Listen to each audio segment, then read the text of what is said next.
के बावजूद हम अपनी संस्कृति को बचाए रखने में सफल हुए। न सिर्फ बचाए रखने में बल्कि उसके मूल स्वरूप को बरकरार रखते हुए आधुनिक ताने बाने में आगे बढ़ते हुए हम गर्व से कहते हैं कि हम भारतीय हैं और हम सब भारतीय हैं, हम एक हैं।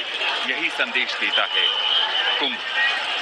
जूना अखाड़ा जिसमें कि किन्नर अखाड़ा भी शामिल है, उनका समय धीरे धीरे समाप्त होता हुआ और उसके बाद अब और भी अखाड़े आपको यहाँ पर नजर आएंगे। जैसा कि हम लगातार आपको बता रहे हैं कि कुल मिलाकर 13 अखाड़े हैं और इन 13 अखाड़ों को एक नियत समय दिया जाता है और उन समय में ही इन अखाड़ों को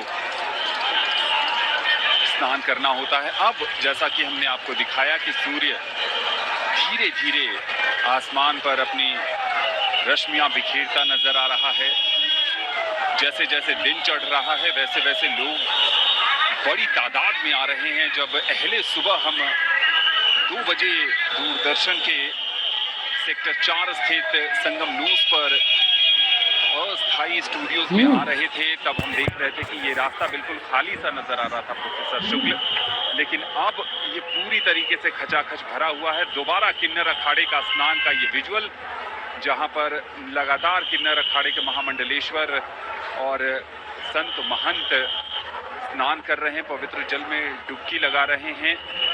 और रोजमर्रा के जीवन में भी प्रोफेसर शुक्ल, अगर किन्नरों की बात की जाए तो काफी महात्म्य है। हमारी मान्यता ये है कि हमें या हम सब समाज के लोग उनसे आशीर्वाद प्रदान लेते हैं और विशेष अवसरों पर जैसे नवजात शिशु हों, विवाह जैसे प्रायोजन हों, वो आते हैं आशीर्वाद प्रदान करने, क्योंकि वो भगवान के विशेष दूत माने जाते हैं समाज में।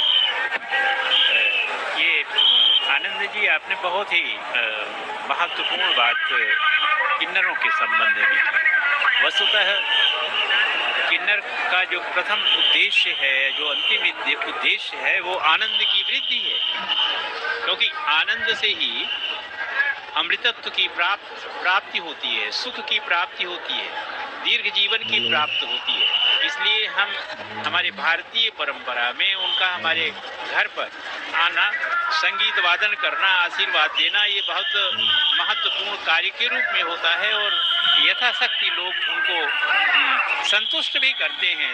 द्रव्य दक्षिणा आदि दे करके, वस्त्र दे करके करते हैं।